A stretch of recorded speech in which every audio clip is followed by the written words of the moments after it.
open packs, pick your team, and crush the competition. This is next level fantasy football. It's free to play. There's £125,000 up for grabs. Download the app today at ultimatefan.com.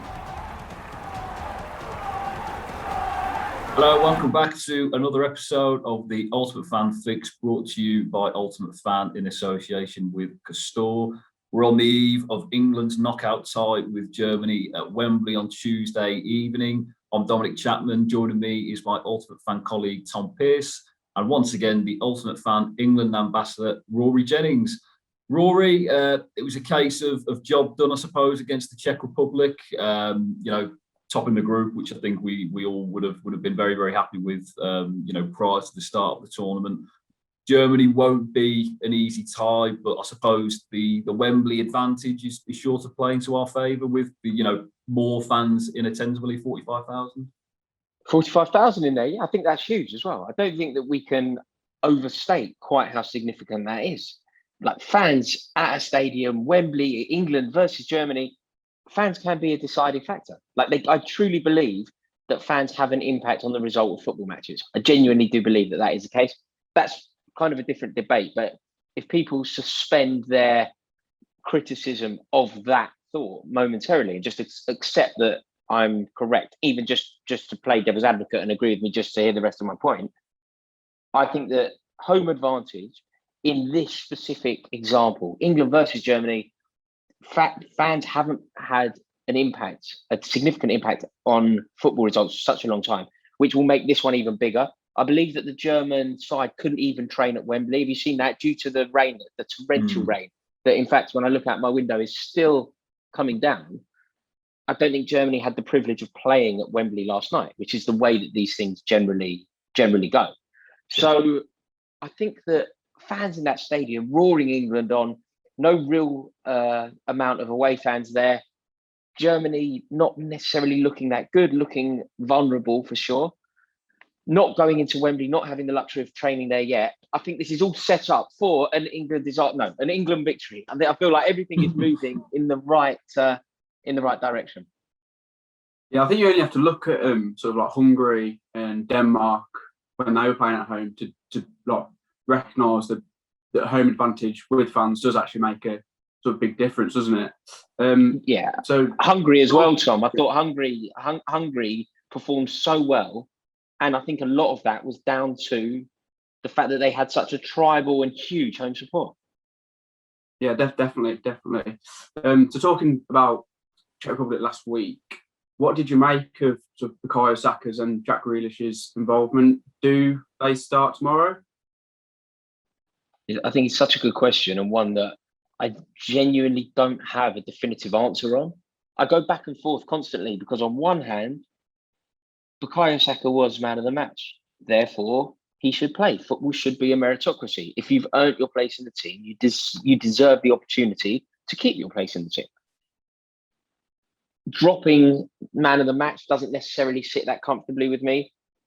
I don't know what message that sends to the team if you drop him. However, I'm doing sort of mental gymnastics on this because I then flip back and go, I think that Jadon Sancho is a better player than Bukayo Saka today. I'm not making the discussion on who Bukayo Saka will be by the next World Cup. I think that Bukayo Saka is an exceptional talent.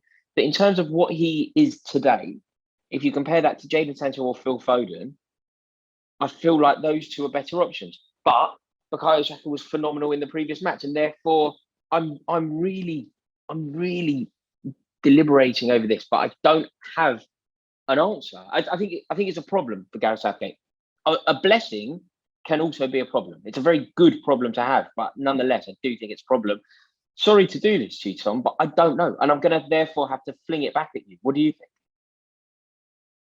Yeah, as you said, I think it'd be harsh to drop Saka after he played so well.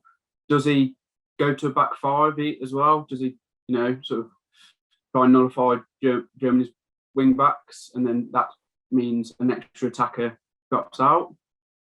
So it's just one of them we'll have to see, isn't it? The trouble is, though, I think it's very difficult for England because I think that there is such a thing in football as showing the opposition too much respect. You shouldn't necessarily conform to the way that they play. And England have not conceded a goal, accrued 7 points, looked fairly comfortable in all the games, despite the fact that we haven't looked particularly glamorous. We have looked fairly comfortable. At no point have you thought that England were going to lose. Not really. Maybe moments in the Scotland game, but overall, we've been fairly complete. Why should we reimagine ourselves for the visit of Germany, who have looked vulnerable, by the way, and have lost games, in fact? So I think that perhaps we would be showing them too much respect by totally reevaluating our own tried and tested formula in order to face Germany. So say we went to a back five. That's the first time in the tournament we would have done it. That's the first time in the tournament that these players will have experienced doing that. Teething problems exist with systems. And I think that we have found a system that has been uninspiring against the lesser, with respect, opposition.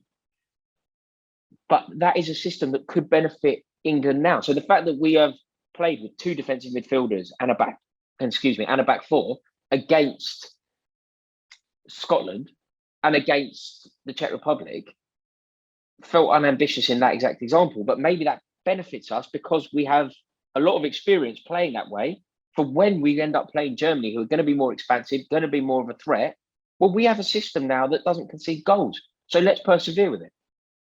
Yeah, I mean, you only have to look at sort of previous winners of tournaments, and it shows that pragmatic football can win your tournaments.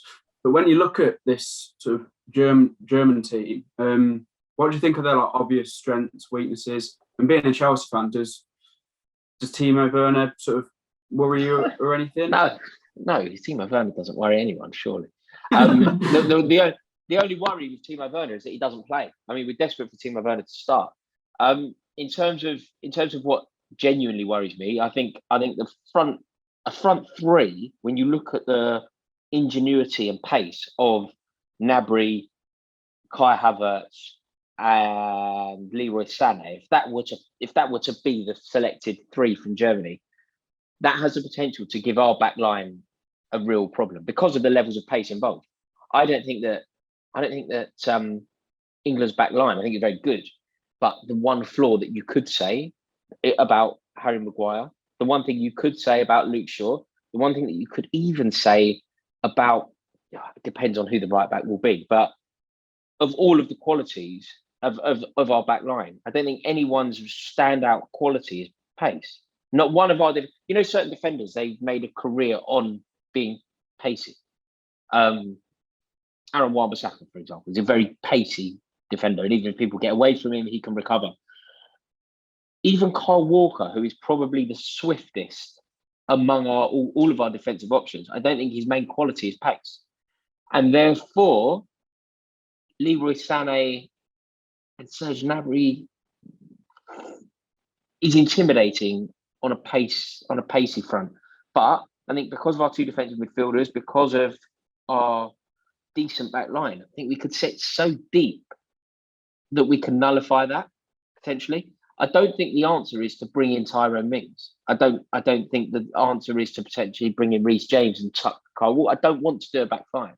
I feel like the four at the back and two holders have done us very well so far. So I think it would be showing far too much respect, and actually, it would suggest fear, and that isn't how you win football matches. You don't go into a game afraid. Yeah, just looking at that side of the draw as well, we were just saying off air, it's probably fair to say that Germany is the toughest game, en route to what would potentially be, maybe a Belgium or a France in the final. You obviously look at the likes of the Netherlands being eliminated yesterday, and that's probably the biggest shock of the tournament so far against the Czech Republic. Belgium have got to play Italy. One of them has to go. You've still got Spain and Croatia and France. Two of those potentially out of the firing line as well. And then you look at our side of the draw, and if we do overcome Germany, it's the winner of Sweden or Ukraine, and then of course Denmark, and potentially another meeting with the Czech Republic. It's probably fair to say that, and everyone else will be thinking this, that it's as good an opportunity I'd say probably more so than 2018 World Cup that England are probably going to get if they get past Germany on Tuesday. Look, before I was watching the Czech Republic Holland game. I was watching that just before we went live on the kickoff, and the general consensus of all of the YouTube crew that I was with watching that was that if that game, the Czech Republic Holland, Netherlands, if that had finished with the Czech Republic's winning, that makes Tuesday night England versus Germany a semi-final. I think that England are now, despite it being last 16, England are actually playing a semi-final. And I think it's an interesting comparison that you've drawn, being easier than 2018. I would contest that, actually. I would contest that because, look, Dom, as much as it's a kind draw, England are playing Germany. And they may be a more frail Germany than before. They may be a more vulnerable Germany than before. They may be a more vulnerable Germany than we're used to seeing. It's still Germany. Like, it's England, Germany. Like, it is still Germany. And, you know, certain clubs in certain countries, they fill you with fear, sort of irrespective of who's wearing the shirt. Irrespective, because they have a nous and a know-how, and a history teaches us a lot about today. And the history of Germany tells us that we should be fairly intimidated. So the fact that we can get to a final but have Germany standing in our way, I think is harder than getting to the final and having Croatia standing in our way. But I do agree with you. Home advantage levels it out a touch. The fact that this Germany team aren't quite what they were, the fact that this England team are so good as well, at least on paper, they're so, such good players. You're right. It's 6 to 1, half dozen the other, and you're right to flag it as a comparison. I would still say that this is a touch more difficult. But look, the Dutch going out. The other thing that I thought was significant, I don't know if you'd agree with this, but the tournament came alive for me. Like, it really felt like an occasion, like a knockout, all cards on the table, hell for leather tournament in the Belgium versus Portugal game. Suddenly, we're watching Belgium versus Portugal. A couple of weeks ago, Tom, you and I were having a conversation. We're like, Belgium could win it. A couple of weeks ago, we were having a conversation, and we were like, Portugal could win it. Portugal are gone. They are history in this tournament. Like, there is no need for us to even discuss them. And suddenly, the jeopardy is real, isn't it? The knockout, like, everything that we've had up until now, the 30 or so games that we've had up until now, it's been great. It's been fun. We could have these conversations, and I've loved it, but there's no real jeopardy. You could get 3 points and go through. You could lose 2 games and go through. Not no more. It's game on now. And this is it from England. Now, this is where we demand step up, be counted, and make the most of this opportunity. You bottled it in 2018. A lot of this same side bottled it in 2018. They have an opportunity to put it right at Wembley in the best possible way. Southgate exercising the demons of 1996. It's scripted, mate. It's happening.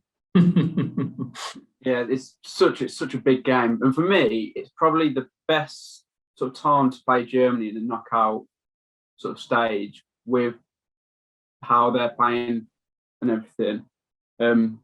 But we're the last sort of home nation in the left in the tournament. Were you sort of happy to see Wales, sort of thrashed and Scotland out in the group stage, or were you a bit disappointed, hoping that you'd sort of would meet them later on in the tournament? To be totally honest, I was a little bit gutted because we've had the conversation, despite the stick that I got from our cousins north of the border. I've got a lot of family who live in Scotland. I got a lot of stick because I said that I thought England would win. But I do also believe that the tournament, the overall tournament, Euro 2020, is a richer tournament with Scotland in it than without Scotland. Had Scotland progressed, there would be a Tartan army travelling potentially. Where would they say that? So that Czech game was in Amsterdam, wasn't it? Budapest, I think. Yeah, Budapest. Was it Seville? Yeah. Was it Seville? No, I think. Oh, God. Well, look, wherever it would have been, whether it would have been Budapest or Seville, the Tartan Army going there makes it a better tournament. It makes it a more enjoyable tournament. It makes Football will always be for me about fans, dictated by fans, and fans are the epicenter and the lifeblood of the game. So yeah, 25,000 like fellas in kilts heading off to Seville or Budapest or Amsterdam or wherever it would have been. I'm all for that. I think it's a shame. It's a shame that they went out, but obviously there's a rivalry there. The fact that Wales and Scotland seem to delight in England's demise. Yeah, but rivalries are part of football, and rivalries for me are to be encouraged. So yeah, I think it's a shame, but every cloud. Every cloud indeed. I guess we'll talk about the way the tournament's panned out, until this point, Rory. And I wasn't sure who you were siding with, sort of prior to Euro 2020. Were you a France man, or were you sort of confident on England's chances? I kind of do two things before a tournament. I try and be as impartial and honest as possible. And when I try and do that, it's very difficult to look beyond France. However, I'm also an England fan and a proud England fan. I wear my bucket hat with pride. And with that in mind, I also do I listen to nothing but New Order. And I've managed to convince myself before every tournament, like this is every tournament since 1990, I managed to convince myself that England are going to win it. And I've certainly managed to do that again. I believe that this crop of players is fantastic. I believe that we are the only side, along with Italy, I believe, to have yet conceded a goal, which is how you win tournaments. I think that Gareth Southgate may have learned something. I rate Steve Holland very highly. I appreciate what I'm doing here. I'm clutching and I'm finding reasons to tell you that England are going to win, but that's effectively your responsibility, isn't it? As an England, it would be fairly unpatriotic of me to start telling you all of the reasons why England aren't going to win it, and I will not hear them.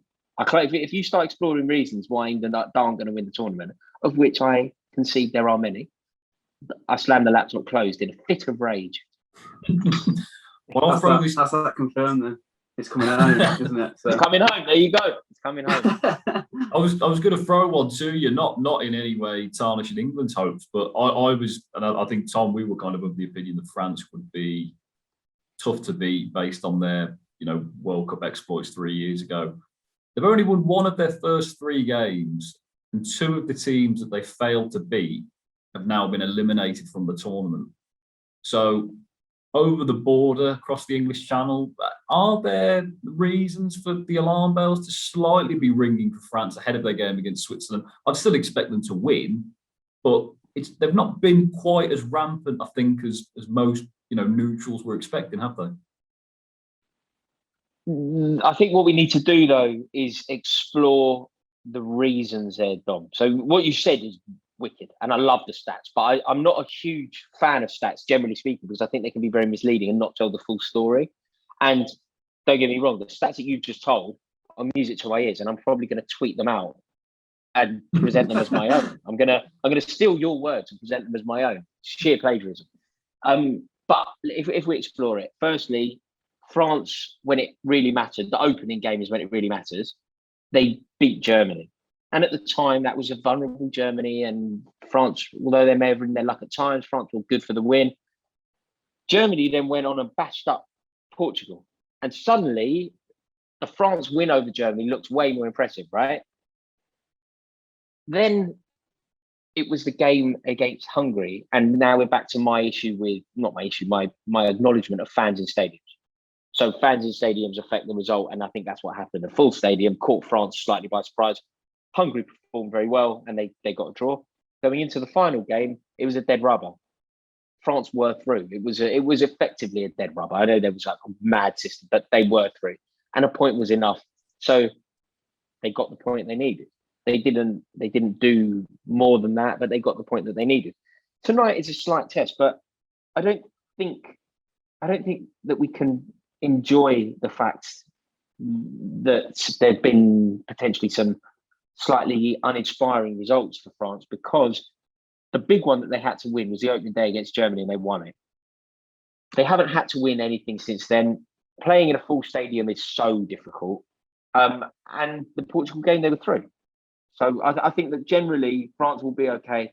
But tonight is the real test. Look, if they limp through tonight, even if they limp through, I assume they'll get through. But even if they don't get through convincingly, then I think there's some mileage in what you've said, and I look forward to exploring it. Next time we speak, if France go through in extra time, then we need to give your point here a lot of oxygen. But if they win 3-0, then they're just turning it on when they have to turn it on. And that is what they could do, because I think they're the only team. Hey, where do you sit on this one, lads? Right? If I said, and I got quite a lot of stick for this, but I said the only team in this whole tournament that would have any success in the Premier League is France. I think if you were, it's a ridiculously futile, childish game, but it's fun for 90 seconds. So just tolerate me. I said that France are the only team that could get anywhere in the Premier League. They're the only side that could compete. They're the only side that could potentially win the Premier League. Nobody else gets close. That's how good they are. They are as good as club teams. Club teams can buy any player from any country. France can select only a player from, I don't know, a 2,000 square foot radius or something. 2,000 miles. What would it be? How big's France? God knows. I don't know what I'm talking about. 2,000 miles. Is that about right? Yeah, that's too big, isn't it? That's too big. I don't know. But a certain radius. And yeah, I think they could compete in the Premier League. Do you think anyone else could, or do you think that France would even struggle?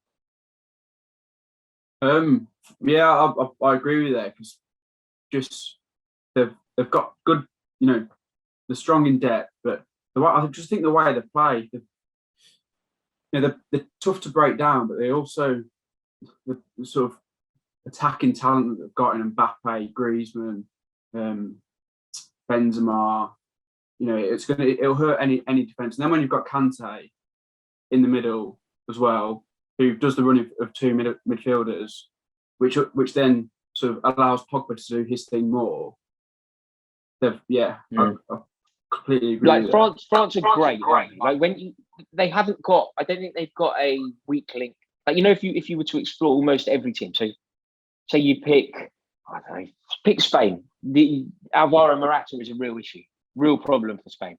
Say you pick Italy. Up until this point, we would have said Immobile. I know that hasn't quite worked out, but up until now, you would have said Immobile. Not quite sure. England, people highlight the defence. There are various teams that you can pick, very good teams, with an obvious weak link. I had someone try and convince me that Kimpembe was a weak link, and I just don't see that. I don't believe it's true. He's also playing alongside Raphael Varane. I think if you put me next to Varane, we'd probably do all right together. So I don't really see it as an issue. So I think that France are genuinely the best team in it. Player for player, they're the best team in it. That midfield, Rabiot, Pogba, Kante, it's as close to perfection, even in a club level. Like that's as good a midfield as any club team has. So that's why I think France are the real deal. However, they will beat Switzerland, I'm sure. I hope they don't, because it'd be fantastic for England, but I'm sure they will. So if they do beat Switzerland, the nature of that is where we need to come back to on this, I reckon, Dom. Yeah. So would you, obviously, kind of national loyalty aside, they're probably still the team that everyone has to beat for you, France? 100%, yeah. Like, I don't believe that you'll win this World Cup. Sorry, I don't believe that you'll win this Euros without at some point beating France. Whoever wins this has knocked France out. Yeah. Well, let's hope that it's England in the final then. Exactly. That's the hope, yeah. Sure. But it's coming together nicely though. Me and myself, me and Tom even discussed it, and we said, England and France, for the final at Wembley was what we were hoping for would be the final outcome, and it's kind of coming together nicely, hopefully. So obviously, fingers crossed. I'd like to see France win tonight. I think, as you say, Rory, they're a joy to watch. They've got strength all around, and I think that what better way to win the Euros than beating France to do it? I think it would be fantastic. Yeah, well, do you know what else it would do? Do you know what? I mean, look, I think Germany will do this, but do you know some of the stick that's levelled at Gareth Southgate? And I think that some of it's unfair. I think this one is probably fair. People suggest that every time he's had to play a team that are good, not necessarily even better than England, but just better than Panama, we lose. And that's applicable to Croatia. That's applicable to the Netherlands in that Nations League. It's applicable to a lot of teams. Whenever we really come up against proper opposition, when it counts, Southgate falters. If we beat Germany, I think that goes to bed. That criticism of Southgate is basically put to bed. However, if you beat France, I mean, if you beat France, you're then the real deal, aren't you? Yeah, quite right. So match day, group stage 4 sort of started on Saturday on Ultimate Fan. So Rory, how is your team looking? My team is looking exceptional at the moment. I feel like it's almost a cheat code at the moment. I'm going to be striking fear into you all. It's so good. Are you ready? Well, Belgium are there. I mean, that's from last night. That's a good start. I mean, yeah. Look, Belgium surprised me actually because I did. You know, when you see their back line, you know, Vermaelen, Vertonghen, Alderweireld, Roberto Martinez in charge. That to me does not scream winners. It certainly doesn't scream a side that can knock Portugal out. But they did it. They did it fairly comprehensively. I think Portugal had their moments, but ultimately were lacking. Belgium, I feel I'm slightly concerned that I might have to eat a bit of Roberto Martinez flavoured humble pie. I mean, Belgium in there. Yeah, when you've got 2 Spurs sort of players in defence, then yeah, definitely not winners, are you? So. You're not. No. You're not winners. And also, they were fairly good. They were fairly good defenders about a decade ago. Like Thomas Vermaelen. Like, what on earth are you talking about? Yeah. It was a baffling. I had no idea that he was still an option at international level. I genuinely didn't have a clue that he would be playing. So I was very surprised. Yeah, absolutely. Just looking at your team as well, you've got Rodri, obviously Spain against Croatia this evening, I believe, at 5 o'clock. Kimpembe still to play, and Luke Shaw in there as well. I mean, I think he was he's been solid enough, 2 clean sheets since he's been back in the team for England, and obviously I would assume that he will play against Germany on Tuesday. Yeah, I think. Look, I like my team. I think my team is solid. It's good. I think Luke Shaw's. Can we talk? I know this is probably not the place, but just briefly, why does Jose Mourinho hate Luke Shaw so much? It's been a big debate in the England camp, apparently, hasn't it? I don't know what the kind of the lingering, negativity from Mourinho for Luke Shaw is. He obviously just didn't particularly like him too much when he was in charge of Manchester United. But obviously, as a Chelsea fan and Mourinho, I suppose you'll kind of know his quirks. But he's a character. I do. But the thing with Mourinho is he's a man who's obsessed by his own image, and having this weird vendetta against Luke Shaw, it's just not a good look. Like, he should, the man that Mourinho is, what 2 European Cups, like, what he should not care about. Like, at least the image he should cultivate is, I don't even remember Luke Shaw. Who is he again? I remember left back. He's similar to Asia Del Horno, or that level of left. Like, he should pretend that he doesn't remember him. Instead of that, it's like, what do they say? On the internet, people always give like that insult, living in your head for free or whatever it is. It's as if he's doing that. Like, whatever Luke Shaw has done to Jose Mourinho, it's unforgivable from Mourinho's perspective. Yeah, and he's in charge of Roma now, isn't he, as well? So you'd like to think that he'd probably be putting all his eggs in the Serie A basket. Focus on that. I know. I know. He needs to focus on that. But yeah, I would love to have a conversation with Luke Shaw about it, wouldn't you? Look, seriously, what the hell? Yeah. What happened behind closed doors? Yeah, exactly. It's one of the Premier League's great mysteries, isn't it? But we'll all be back in as English folk, Luke Shaw and England. I suppose, what better way to conclude, Rory? We'll come to you for a score prediction. I had a bit of an epiphany yesterday that we're going to win 2-1. How do you think the match will pan out, and come the end of the 90 minutes or 120 minutes, what's the score going to be? I think yours is dangerous, Dom. I think England need to preserve this stingy back line. Once you've penetrated, it changes things. And I therefore believe that we will keep that. I think it will be 1-0 for the vast majority of the game. I think we'll go 1-0 up early and nick a late one, and it will finish 2-0. But your 2-1 scares me because as soon as they score, I think it changes the way the back line feel. Like, do you remember that year when Chelsea conceded about 15 all season? It was because we just didn't concede. It was because like the longer you go without conceding, the longer you're likely to go. So I think we need another clean sheet here. But 2-0. 2-0 for Rory. Tom, I'll come to you for one as well. Oh, I hoping you weren't going to do that. So it's all sort of. I think whoever gets the first goal, that first goal is massive. If England get the first goal, I think we'll go on and win 1-0. That's the spirit, Tom. I like it. Adventurous. Yeah. So I reckon that if that all goes to plan, if everything goes exactly as we hope, I reckon we'll probably win it 1-0. I mean, just going on from the two of the 1-0 wins that we've had in the group stage. But I'm gonna say 1-0 England. Is that the Holt end behind you there? It is, yeah. Well, Villa Park, yeah. Amazing stand there. I love it. Yeah. There we go. It's and he's got. What are you going for, Dom? I'll say 2-1. I'm going to stick with 2-1. I just think I can see reasons to suggest why Germany may score. Although, like you say, I think if we keep the back line in check as we have, and nick one, we've shown that one goal can be enough.